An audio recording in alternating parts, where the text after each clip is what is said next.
mendapatkan kabar tentang Aerospace Park ini yang direncanakan di Bandara Kertajati. Ini mungkin seperti apa nih update-nya, Pak Andi? Ya, jadi mungkin awalnya ide mengenai Aerospace Park itu karena di Indonesia itu sebenarnya kita belum punya kawasan yang khusus untuk MRO. Ini berbeda dengan seperti tetangga kita lah, paling dekat Singapura, mereka punya Seletar.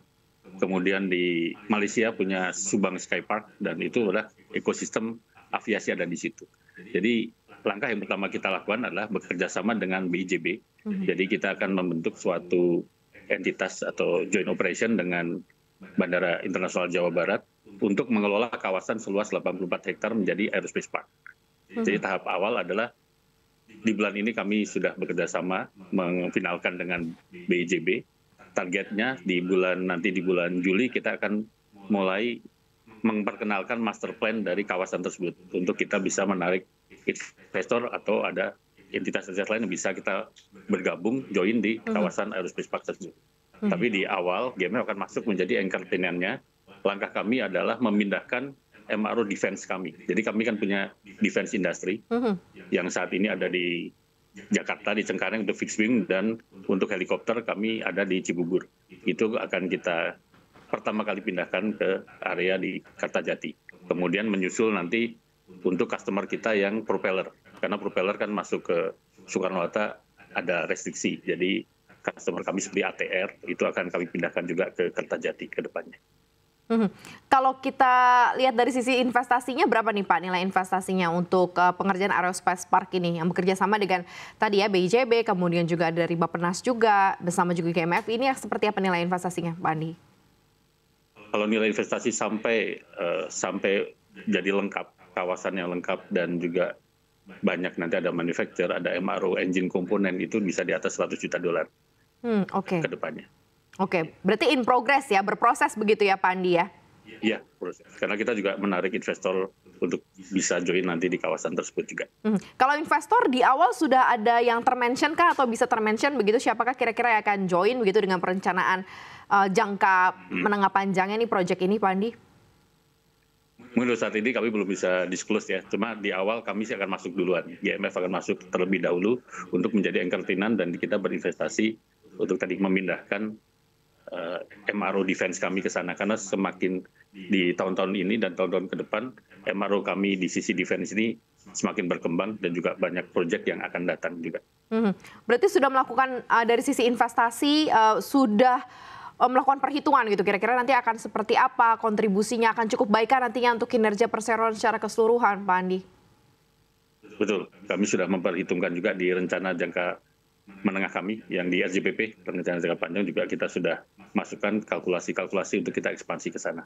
Karena di sana dengan hitungan kami akan menambah revenue, terutama dengan slot in defense kita pindahkan ke Kertajati, di Cengkareng kita bisa menerima komersial, customer komersial lebih banyak lagi.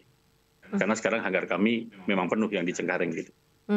Oke, kita akan coba update dari sisi kinerja Pak Andi ya, karena kita lihat juga tadi di 2024 juga cukup baik dan sekarang kuartal 1 2025 ini juga sudah mau selesai begitu ya, mau tutup nih. Anda seperti apa kinerja dari GMFI sendiri di kuartal 1 2025 ini Pak Andi? Ya, di kuartal 1 2025 revenue kita meningkat dibanding sebelumnya, kemudian dari sisi laba operasional 12% lebih tinggi dari kuartal 1 di tahun 2024. Jadi prospeknya masih bagus. Memang ada tantangan di 2025, terutama mengenai ada fluktuasi nilai rupiah dan juga ada tarif Trump ya yang agak berpengaruh juga ke dalam industri aviasi. Menyikapi dua hal tadi yang Anda mention ya, tadi ada tarif Trump, kemudian juga nilai tukar kita yang lumayan bergejolak begitu ya di sisi nilai tukar rupiah dan juga dolar di awal tahun sampai dengan saat ini nih, seperti apa nih dari sisi perseroan bukan mengantisipasinya ya, melakukan adjustment tentunya? Ya. Memang kalau di dalam dunia MRO terutama di kami, fluktuasi nilai dolar ini tidak langsung serta-merta memukul signifikan gitu ya. Tapi memang terasa ketika kita belanja, karena belanja material kan 95% masih menggunakan dolar ya ke luar negeri.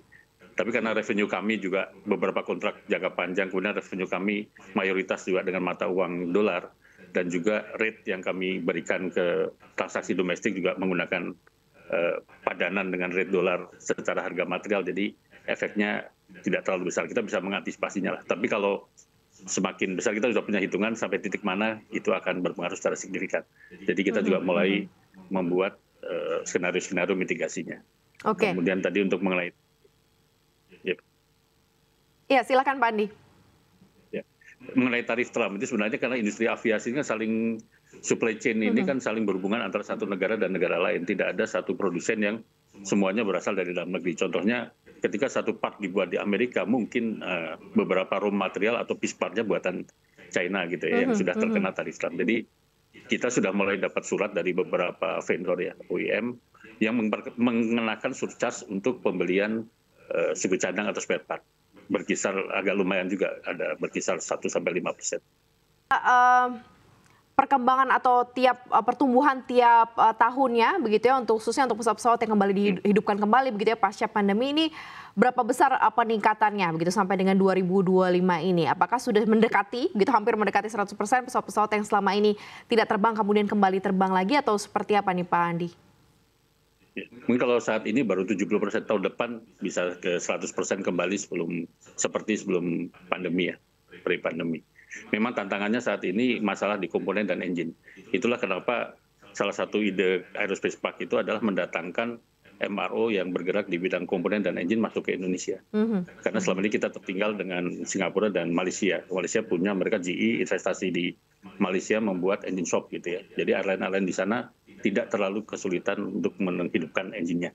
Sedangkan di kita 70% pasar dari engine kita masih harus kirim ke luar negeri.